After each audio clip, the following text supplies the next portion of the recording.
Domingo. Desunión en Filipos. Lee Filipenses 2 al 3. ¿Qué factores parecen haber provocado la desunión en la iglesia? ¿Qué sugiere Pablo como solución? Filipenses 2, 1-3. Por tanto, si hay alguna consolación en Cristo, si algún consuelo de amor, si alguna comunión del Espíritu, si algún afecto entrañable, si alguna misericordia, completad mi gozo, sintiendo lo mismo, teniendo el mismo amor, unánimes, sintiendo una misma cosa. Nada hagáis por contienda o por vanagloria, antes bien con humildad, estimando cada uno a los demás como superiores a él mismo. Pablo se sintió sin duda muy decepcionado al ver que la iglesia que había fundado y amaba tanto era sacudida por las rivalidades y las contiendas. Para describir estos problemas, utiliza un lenguaje muy fuerte, la palabra griega eriteia, traducida como rivalidad, que había empleado en Filipenses 1:17 para referirse a los envidiosos y orgullosos oponentes de Pablo en Roma, empeñados en promoverse a sí mismos en lugar de hacer avanzar la causa de Cristo. La rivalidad es una de las obras de la carne, Gálatas 5:20, y, como indica Santiago, donde hay envidia y rivalidad, hay perturbación y toda obra perversa, Santiago 3:16. El término griego traducido como vanagloriosos, kenodoxos, solo aparece en Gálatas 5:26, pero se utiliza en la literatura extrabíblica para referirse a la arrogancia, el orgullo y un concepto demasiado elevado de uno mismo.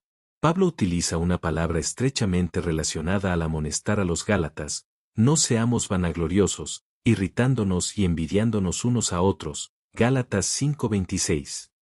Observa los remedios que Pablo enumera en Filipenses 2:1 para estos problemas. 1. Estímulo en Cristo. Pablo utiliza el propio ejemplo de Cristo como una poderosa motivación. 2. Consuelo de amor. Jesús revela el amor divino y nos ordena amarnos unos a otros como yo los he amado, Juan 15:12. 3. Comunión del Espíritu. La presencia del Espíritu Santo crea una estrecha relación cristiana como la que permeaba a la iglesia primitiva, Hechos 2:42 comparar con 2 de Corintios 13:14. 4. Ternura.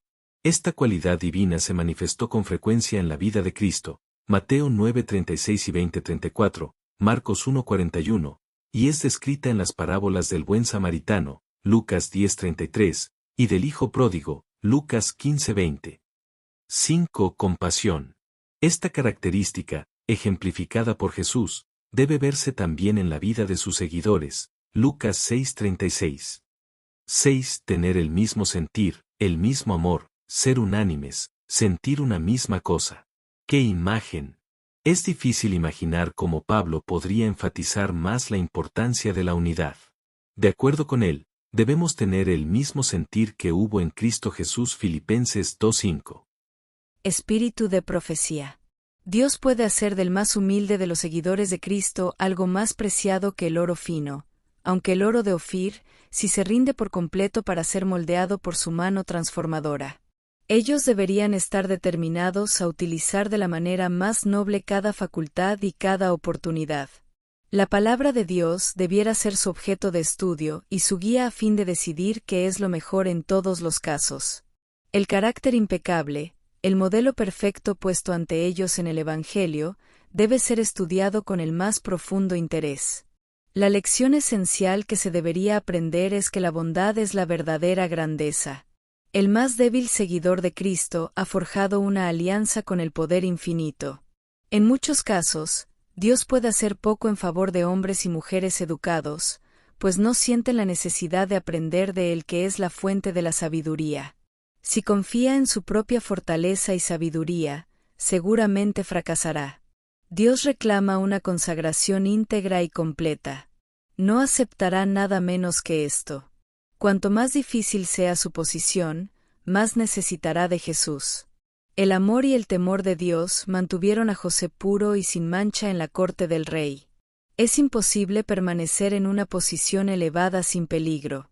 La tempestad deja intacta a la sencilla flor del valle, en tanto que lucha con el encumbrado árbol que se eleva en las alturas de la montaña. Hay muchas personas a las que Dios pudo haber utilizado en la pobreza. Allí pudieron haber sido útiles y logrado la gloria después, pero la prosperidad las arruinó. Fueron arrastradas hasta el abismo porque olvidaron la humildad, que Dios era su fortaleza, y se volvieron independientes y autosuficientes.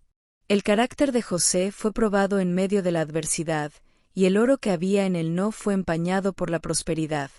Reveló la misma reverencia por la voluntad de Dios cuando estuvo junto al trono que cuando estuvo en la celda.